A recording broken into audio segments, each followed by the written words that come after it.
Hello friends and welcome to the Exams Made Simple, and we are back again with the Hindu Complete Newspaper Analysis for 23rd of April 2020। तो 23 अप्रैल 2020 का news analysis देखेंगे।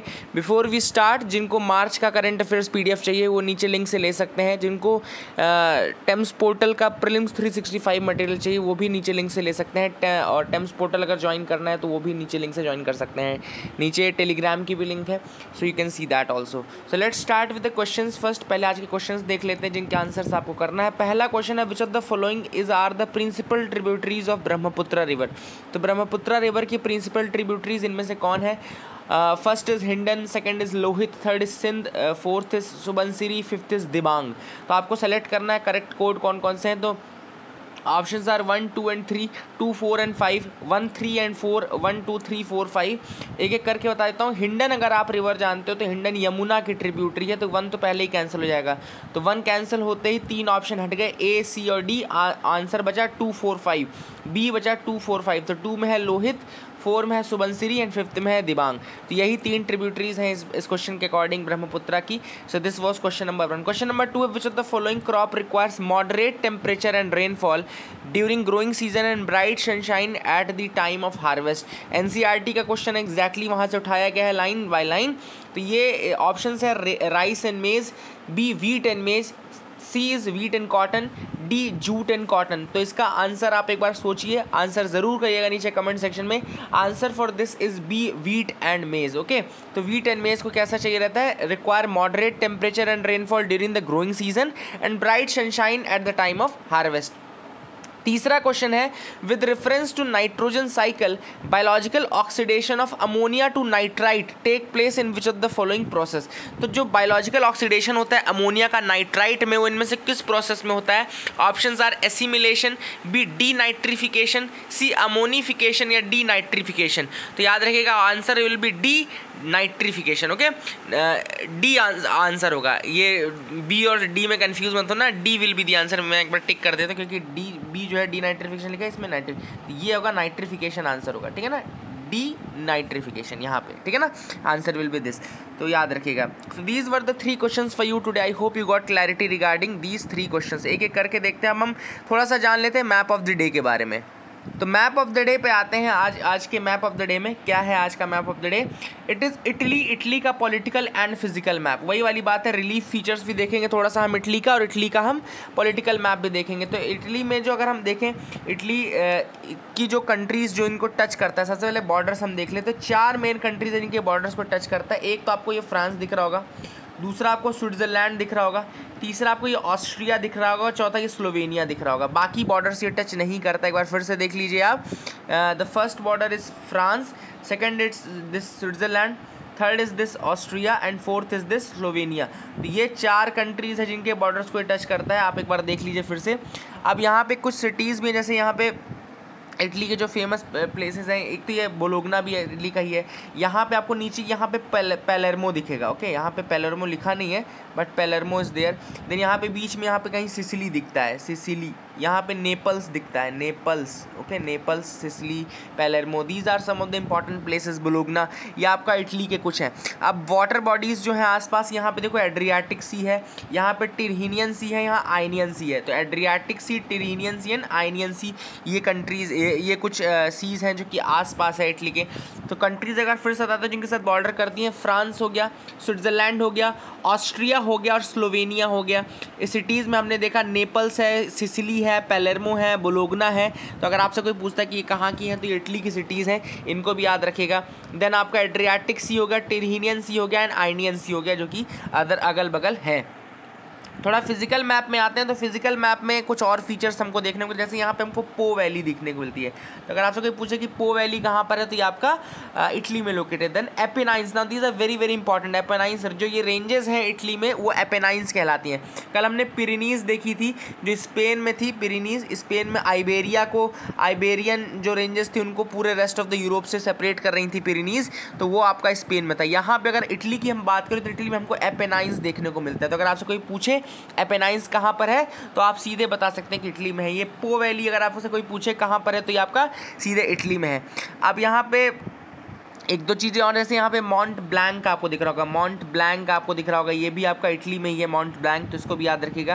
And इसके बाद आपका कुछ important और जगहें हैं इसमें, जैसे कि यहाँ पे हमने देख लिया, ओके तो ये आप देखो स्ट्रोम्बोली लिखा हुआ है। ये स्ट्रोम्बोली जो है ये एक एओलियन आइलैंड है। एओलियन आइलैंड माउंट स्ट्रोम्बोली को light house of the Mediterranean भी कहा जाता है। Light house of the Mediterranean क्यों? क्योंकि इतना ज़्यादा इरप्ट होता है। Light house of the Mediterranean कहने का यही रीज़न है कि बहुत ज़्यादा इरप्ट होता है, हमेशा यहाँ पे जगमगाता रहता है, ठीक है ना। तो light house of the Mediterranean आपसे कोई पूछे तो माउंट स्ट्रोम्बोली है। यहाँ पे आपको माउंट एटना भी दिख रहा होगा। माउंट एटना भी काफ़ी ज़्यादा इंपॉर्टेंट है। ये आपका स्ट्रैटो वोल्केनो है, स्ट्रैटो वोल्केनो है ना, ठीक है। थोड़ा सा ज्योग्राफी ऑप्शनल के कारण मैं आपको और डिटेल बता देता हूँ, लेकिन इतना ज़्यादा जानने की ज़रूरत नहीं है। बट याद रखिएगा कि ये माउंट एटना जो है स्ट्रैटो वोल्केनो है। ये जो स्ट्रोम्बोली एक एओलियन आइलैंड है, इट्स एन एओलियन आइलैंड है। और एओलियन का मतलब क्या होता है, this is a question to you, पता करिए गूगल करके ये एओलियन का मतलब क्या होता है। This is the word aeolian, इसका मतलब क्या होता है, ठीक है ना। इसके अलावा मैं आपको दिखा देता हूँ कि देखो टिरहीनियन आयनियन सी जो हमने बताया, बात की थी टिरहीनियन सी, आयनियन सी, ये तो इटली के आसपास है ही। फिर हमने बात की थी, आपको मैंने बताया था सिसली भी है। तो ये देखो नीचे ये वाला पार्ट है जो, ये सिसली का पार्ट है, ये सिसली है यहाँ पे। और यहाँ पे एकदम नीचे पैलेर्मो आपको देखने को मिलता है, यहाँ ऊपर आपको नेपल्स देखने को मिलता है। दिस वन इज़ नेपल्स, यहाँ नेपल्स है, ये नीचे सिसली है, सबसे नीचे पैलेर्मो है, ऊपर बोलोग्ना हमने ऑलरेडी बता दिया आपको, है ना, याद रखना। फिर यहाँ पे आपके साइड में यहाँ पे लिगुरियन सी भी है, तो लिगुरियन सी भी आप देख लीजिए। तो एड्रियाटिक सी हो गया, ये लिगुरियन सी हो गया, ये टिरहीनियन सी हो गया, ये आयनियन सी हो गया। इधर नीचे पो वैली हो गई, एपेनाइंस हो गए। फिर हमने यहाँ पे आपको बता दिया लेक कोमा, और इसके अलावा माउंट ब्लैंक बता दिया, ग्रैंड पैराडाइसो बता दिया, ग्रैंड पैराडाइसो भी आपका यहीं पर है। इसके अलावा मैंने यहाँ पे एक जो रिवर जा रही है, टाइबर रिवर है यहाँ पे, ये देखो टाइबर जा रही है, ओके। तो टाइबर रिवर है यहाँ पे, वो भी यहाँ से जाती है। और माउंट वेसुवियस भी आपको यहाँ दिख रहा होगा, ये देखो माउंट वेसुवियस भी है, वेसुवियस। ये सारे काफ़ी इंपॉर्टेंट वॉल्केनोज में जब आएंगे तो वेसुवियस, स्ट्रोम्बोली, एटना, ये सारे काफ़ी इंपॉर्टेंट है। तो वेसुवियस भी आपका यहाँ पे इटली में मैंने आपको बता दिया, तो काफ़ी ज़्यादा इंपॉर्टेंट है। इसको याद रखिएगा ये सारी चीज़ों को जो मैंने इस मैप में बताई। I hope you got clarity regarding these map I work yesterday, and आज का भी आपको समझ में आ गया होगा। Now the news for the day is first जो है, attack on health care workers attract up to 7 years in prison. अब ये क्या बेसिकली एक अमेंडमेंट पास किया गया, सॉरी एक ऑर्डिनेंस पास किया गया है ताकि एक अमेंडमेंट हो सके एपिडेमिक डिसीज़ एक्ट 1897 में। तो एपिडेमिक डिसीज़ एक्ट 1897 आपको पता है स्टेट्स लागू कर रहे हैं, है ना। अब वहाँ पे एक ऑर्डिनेंस लाया गया है सेंटर द्वारा, जिसके द्वारा क्या किया जा रहा है कि जो वायलेंस है अगेंस्ट मेडिकल स्टाफ, इसको कॉग्निजेबल एंड नॉन बेलेबल बना दिया गया है। Cognizable and non bailable, okay. अब इससे होगा क्या, और इसमें एक और कंपनसेशन की चीज़ भी डाल दी गई है ताकि हेल्थ केयर पर्सनल्स के साथ अगर कुछ इस तरह से डैमेज किया जाता है या उनकी प्रॉपर्टी को लॉस किया जाता है तो उनको कंपनसेशन भी दिया जाए। तो बेसिकली इसमें हुआ क्या है कि ordinance proposes that in case of attacks on health care workers, अगर हेल्थ केयर वर्कर्स पे अटैक होगा हेल्थ केयर वर्कर्स पे, then investigation will be completed with in 30 days and final decision will be arrived at 1 year। तो 30 दिनों में investigation और 1 साल में फाइनल डिसीजन आ जाना चाहिए। पनिशमेंट किस तरीके से रहेगी, 3 महीने से लेके 5 महीने तक रहेगी, और 50,000 से 2 लाख रुपए तक की। अब देखना ये पनिशमेंट भी वेरी कर रही है।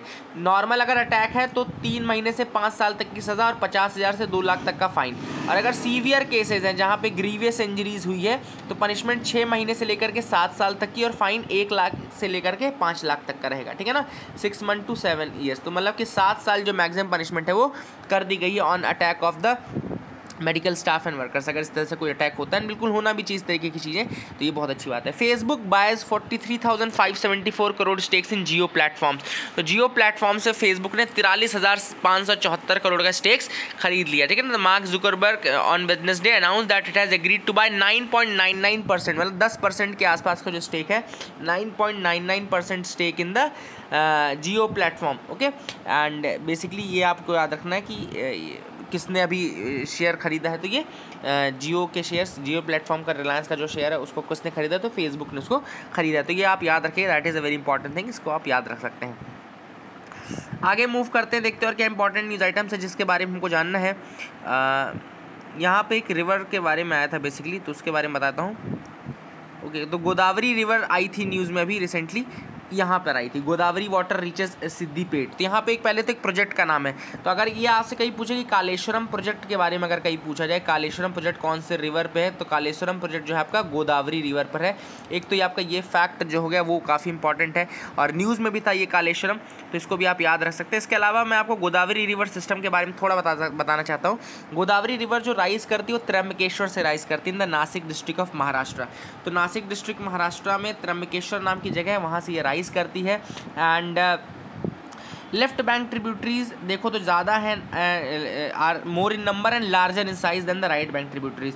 जो गोदावरी की लेफ्ट बैंक ट्रिब्यूटरीज हैं, left bank tributaries they are more in number and larger in size, okay, than the right bank tributaries. And एकमात्र राइट बैंक ट्रिब्यूटरी जो इंपॉर्टेंट है वो मंजरा है, मंजरा इसकी राइट बैंक ट्रिब्यूटरी है। And it joins the Godavari after passing through the Nizam सागर, निज़ाम सागर से पास होकर ये ज्वाइन करती है। अब लेफ्ट बैंक ट्रिब्यूटरीज के नाम क्या क्या हैं? धारणा, पेनगंगा, वेनगंगा, वारधा, प्राणहिता। अब प्राणहिता जो है वो कंबाइंड नाम है पेनगंगा, वारधा और वेनगंगा के। याद रखना, अगर प्राणहिता लिखा आता है और पूछ लेता है कि प्राणहिता में कौन कौन सी रिवर्स हैं, तो पेनगंगा, वेनगंगा और वारधा, ये 3 नदियाँ मिलकर प्राणहिता बनाती हैं, ठीक है ना। तो इसको भी याद रखिएगा। एक बार फिर से लेफ्ट बैंक ट्रिब्यूटरीज बता दूं, धारणा, पेनगंगा, वेनगंगा, वारधा, प्राणहिता। प्राणहिता क्या है? कंबाइंड है पेनगंगा, वेनगंगा और वारधा। इसके अलावा पेंच, कान्हन, सबरी, इंद्रावती। इंद्रावती बहुत फेमस है, गोदावरी की ट्रिब्यूटरी इंद्रावती भी काफ़ी ज़्यादा फेमस है। धारणा फेमस है, पेनगंगा, वेनगंगा, वारधा, प्राणहिता हो ही गई। पेंच, कान्हन और यहाँ पे आपका सबरी रिवर, ये सारी इंपॉर्टेंट है। इसके अलावा जो राइट बैंक ट्रिब्यूटरी है प्रवरा, मूला, मंजरा, पेड्डावागु एंड मन्नेर, ओके, याद रखिएगा, प्रवरा, मूला, मंजरा, पेड्डावागु एंड मन्नेर, ये सारी कुछ इंपॉर्टेंट है। राजा मुंदरी पे जाकर के ये बेसिकली डिवाइड कर देती है दो, उसमें गोदावरी जो नदी है वो फाइनली राजा मुंदरी में जाकर के डिवाइड होती है दो अपनी स्ट्रीम्स में। एक है गौतमी गोदावरी और दूसरा वशिष्ठ गोदावरी। तो गौतमी गोदावरी और वशिष्ठ गोदावरी में जाके डिवाइड कर जाती है राजा मुंदरी के पास। फिर से बता दूं लेफ्ट बैंक ट्रिब्यूटरीज, धारणा, पेनगंगा, वेनगंगा, वारधा, प्राणहिता। प्राणहिता 3 नदियों का संगम है, पेनगंगा, वेनगंगा और वारधा का। देन पेंच, कान्हन, शबरी और इंद्रावती, ये लेफ्ट बैंक ट्रिब्यूटरीज हैं। इसके अलावा राइट बैंक ट्रिब्यूटरीज में प्रवरा, मूला, मंजरा, पेड्डावागु, मन्नेर इसकी राइट बैंक ट्रिब्यूटरीज हैं। और राजा मुंदरी में जाकर की डिवाइड होती है गौतमी गोदावरी और वशिष्ठ गोदावरी में जाकर के डिवाइड होती है, ठीक है ना। तो इसको भी आप याद रखिएगा, this is something very important. I hope you got clarity regarding this. Lockdown hits harvest sale of Jagtial mangoes. अब ये जगतियाल मैंगोज जो हैं तेलंगाना की वेराइटीज़ हैं। अब तेलंगाना का एक्चुअली जगतियाल जो है वो एक डिस्ट्रिक्ट है, ओके, जगतियाल जो है वो एक डिस्ट्रिक्ट है तेलंगाना में। वहाँ पे बेनिशन और बंगानापल्ली, ओके, बंगानापल्ली, ये वैरायटी है बेसिकली आम की, ठीक है ना। बेनिशन जैसे हाफुज आम होता है ना, हाफुज वैसे तरह से बेनिशन आम होते हैं। बेनिशन ये या बंगानापल्ली, ये दोनों, ये बेसिकली एक ही वैरायटी है। बेनिशन या बंगानापल्ली वैरायटी है, ये आम की वैरायटी है, जगतियाल डिस्ट्रिक्ट में फेमस है। इनको जगतियाल मैंगो भी कहा जाता है, तेलंगाना के जगतियाल मैंगो भी कहा जाता है। अब लॉकडाउन का जो असर है वो जगतियाल मैंगोज में काफ़ी ज़्यादा देखने को मिला, यही न्यूज़ है।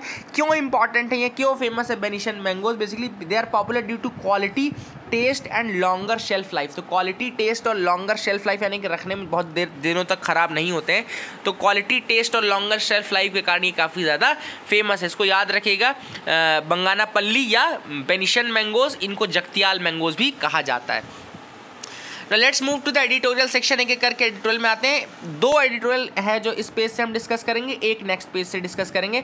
इस पेज में जो पहला आर्टिकल हम डिस्कस करेंगे वो है a time for planetary solidarity. A time for planetary solidarity, यहाँ पे इस आर्टिकल को आप देख लीजिए। अब टाइम फॉर प्लानिटरी सॉलिडारिटी, इसका हम थोड़ा नोट्स जो मैंने बनाया उससे मैं आपको एक बार बता देता हूँ। Time for planetary solidarity. अब यहाँ पे ऑथर क्या बोलता है कि rather than fortress worlds, nation need to focus on building shared programmes of knowledge and collective welfare. अब इन्होंने बेसिकली सजेशन ये दिया कि जो नेशंस हैं उनको कलेक्टिव वर्क करना चाहिए towards the welfare of this entire globe, entire earth.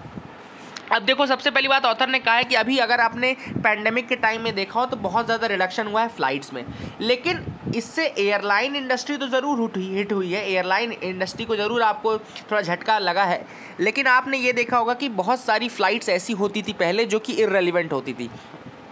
Corona virus pandemic ने ये चीज़ प्रूव कर दिया कि कई जो फ्लाइट्स होती थी, कई जो मीटिंग्स होती थी, वो बिना किसी मतलब के, बिना किसी रेलिवेंस के होती थी, ठीक है ना, विच कुड हैव बीन मतलब जिनको कि आप मतलब कि छोड़ भी सकते थे, लेकिन वो आप करते थे पहले। For a sizeable fraction of the work force conducting task from home ought to be encourage. Author का यहाँ पे ये कहना है कि कुछ जो वर्क फोर्स है, कुछ जो ऐसे कामों में लगे हुए हैं जहाँ पे कि घर से काम किया जा सकता है, जहाँ पे कोई इस तरीके से फैक्ट्री या वहाँ पे फील्ड में काम करने की जरूरत नहीं है, वहाँ पे वर्क फ्रॉम होम इनकरेज करना चाहिए। एक तो वो ज़्यादा उनको ऑर्गेनाइज करता है, ज़्यादा उनको फ्रीडम प्रोवाइड करता है, लोगों को ज़्यादा, दूसरा वो इन्वायरमेंट को भी प्रोटेक्शन प्रोवाइड करता है। अगर आपने पैंडेमिक के टाइम में देखा हो तो पैंडेमिक के टाइम में काफ़ी ज़्यादा इन्वायरमेंट जो है वो काफ़ी सेफ फील कर रहा है ना। कई चीज़ें थी जो पहले लोग ऑनलाइन कर सकते थे या वर्चुअल कॉन्फ्रेंसिंग से, वीडियो मीटिंग से, वीडियो कॉन्फ्रेंसेस साथ कर सकते थे, लेकिन वो नहीं करते थे, है ना। बट अब जो है ये काफ़ी ज़्यादा सोचने का हमको टाइम मिल गया है। इस बार ऑथर का कहना है कि जो कुछ सर्टेन वर्क फोर्स है, साइजेबल वर्क फोर्स है, वो तो घर से ही काम करनी चाहिए, है ना। It should be a norm. बहुत सारे सेक्टर, देखो यहाँ पे ऑथर लिखा है कि it should be a norm in many sector and people could work from home at least half the time. मतलब लोगों को कम से कम half of the time they should work from home, thus reducing the travel needs, ताकि इससे travel needs कम हो जाए, thus reducing the green house gas emissions, ताकि ग्रीन हाउस गैस एमिशंस भी कम हो जाए, and simplifying child care and other domestic services. और इससे चाइल्ड केयर भी सिंप्लीफाइड रहेगी। क्यों रहेगी सिंप्लीफाइड? क्योंकि जैसे आज भी अगर आप देखो तो बॉम्बे या दिल्ली में ऐसे लोग हैं जो जब पेरेंट बन जाते हैं तो कई बार उनको जॉब तक छोड़नी पड़ती है, क्योंकि वो बच्चे को कहीं और भेज नहीं सकते, कोई केयर, चाइल्ड केयर अवेलेबल नहीं है, तो फिर आप उनको प्ले होम से यहाँ पे जाके भेजो। तो ये सारी जो डिमांड्स है, नीड्स है, ये भी कम हो जाएंगी। तो ये ऑथर ने यहाँ पे कहा है। Online schooling and college education without pay balls is already available. अब ऑथर का कहना है कि यहाँ से अब एक और अच्छा एवेन्यू हमको देखने को मिला है कि online schooling and college education का।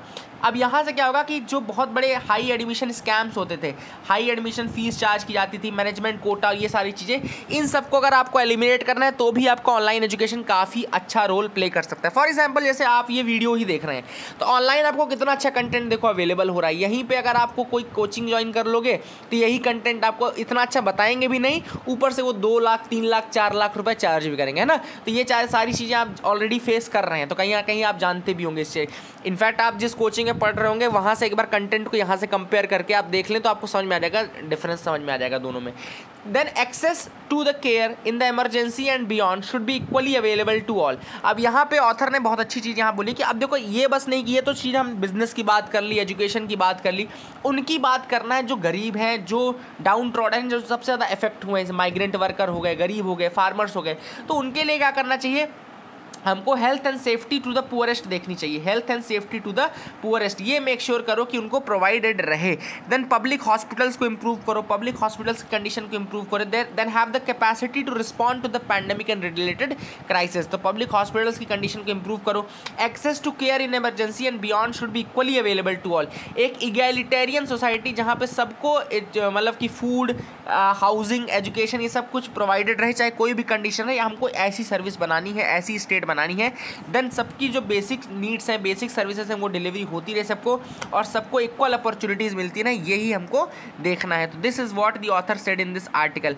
दूसरा आर्टिकल जो हम डिस्कस करने वाले थे वो था the village is still relevant. The village is still relevant आपने देख लिया। अब इस आर्टिकल में क्या है, बेसिकली ऑथर का कहना है कि इस पैंडेमिक ने ये शो किया कि villages have the right to flourish as habitations with their own distinctive future. तो अब क्या होता है, देखो पहले का जमाना, अभी थोड़ा कुछ दिनों से जो थिंकिंग चल रही थी वो ये चल रही थी कि विलेजेस जो हैं वो इररेलेवेंट होते जा रहे हैं। ओके, विलेजेस इररेलेवेंट होते जा रहे थे, चाहे आप एजुकेशन की बात करें, चाहे आप जॉब्स की बात करें, चाहे आप फैसिलिटीज़ की बात करें।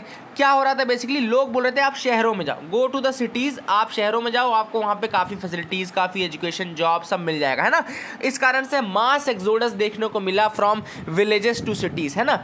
यही एक रीज़न है कि काफ़ी ज़्यादा इमिग्रेशन हुआ from the village area to the city area, है ना। बहुत दिनों से ये थिंकिंग चल रही थी, लॉजिक चल रहा था कि बेसिकली जो विलेजेस हैं वो अब बहुत ज़्यादा वायबल नहीं है फॉर पब्लिक इन्वेस्टमेंट। मतलब villages are no more viable sites for the public investment. Government भी विलेजेस में इन्वेस्ट करने से कतरा रही थी, ठीक है ना। तो अब इस लॉजिक से क्या हो रहा था कि जो बेसिक एमिनिटीज़ थी, चाहे वाटर, इलेक्ट्रिसिटी हो, चाहे जॉब्स हो, ये सारा का सारा उनको लेने के लिए सिटी जाना पड़ता था। सिटी में जाने के बाद वहाँ पे स्लम कल्चर डेवलप हो रहा था, प्रॉपर को मिल भी नहीं रही थी, स्लम्स डेवलप कर रहे थे और ये सारी चीज़ें हो रही थी। No serious public investment could be made in villages, villages में कोई सीरियस पब्लिक इन्वेस्टमेंट होता ही नहीं था। ओके, ना मेडिकल, ना ज़्यादा आपको मेडिकल फैसिलिटीज़ देखने को मिलेगी, ना टीचर ट्रेनिंग आपको देखने को मिलेगी। ये सारी चीज़ें प्राइवेटाइज होती जा रही है। अब जो प्राइवेट रहते हैं वो तो बड़ी बड़ी सिटीज़ को टारगेट करते थे, क्योंकि उनका जो सोल मोटिव रहता है वो उनका प्रॉफिट रहता है, ठीक है ना। इसके बाद अगर आप देखो तो डॉक्टर्स की अवेलेबिलिटी बहुत कम है, अच्छे टीचर्स की अवेलेबिलिटी बहुत कम है गाँवों में।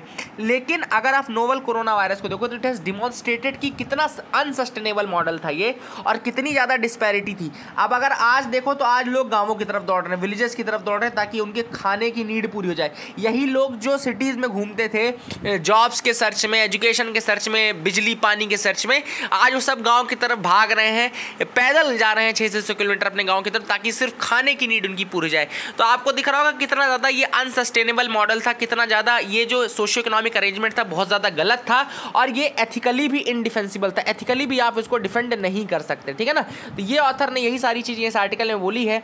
सोल्यूशन ऑथर ने ये दिया है कि acknowledge the right of the villages to flourish as human habitations with their own distinctive feature। सबसे पहले आपको ये एक्सेप्ट करना पड़ेगा कि विलेजेस जो होते हैं उनका एक खुद का डिस्टिंक्टिव फ्यूचर हो रहा है और उनको एक सेपरेट आइसोलेशन में, मतलब आपको थोड़ा सिटी कल्चर से उसको हटा करके सेपरेट करके देखना चाहिए। And they deserve to have new sites and new forms of livelihood. They also deserve a system of health and education that are not designed as feeders to distant center। मतलब कुल मिलाकर उनको इनका proper health system दो, उनको उनका proper education दो, proper public investment करो वहाँ पे, उनको एक सेपरेटली आप डेवलप करो ना। आप उनको भी सिटीज़ के तर्ज में ही डेवलप करो, उनको बेसिक एमिनिटीज़ प्रोवाइड करो।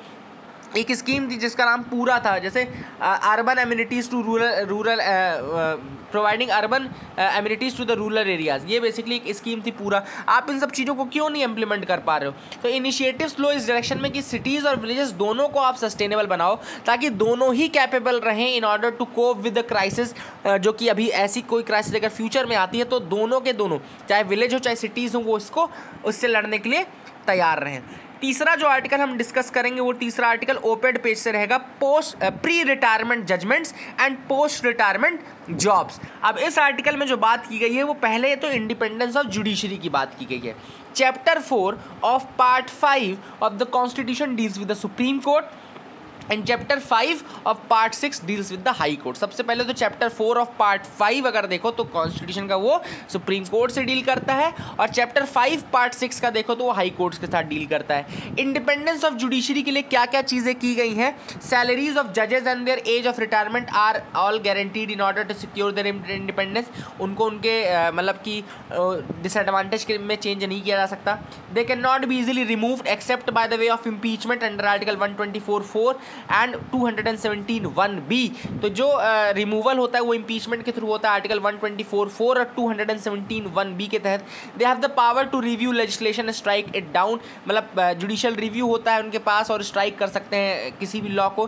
They can question any act of the executive, executive के किसी भी एक्ट को क्वेश्चन कर सकते हैं। तो इसका मतलब क्या कि फ्रेमर्स ये चाहते थे कि जो जुडिशरी रहे वो बिल्कुल आइसोलेटेड रहे और बिल्कुल भी वो इम्पैक्टेड ना रहे फ्रॉम द लेजिस्लेचर या फ्रॉम द एग्जीक्यूटिव। लेकिन रिटायरमेंट के बाद क्या? ऑथर का ये कहना है कि पहले ये सोचा जाना चाहिए था, मतलब जो कॉन्स्टिट्यूशन मेकर्स थे वो बेसिकली यही सोचा होगा उन्होंने कि पोस्ट रिटायरमेंट ये जो जजेस हैं वो एक नॉर्मल रिटायर्ड लाइफ जिएंगे।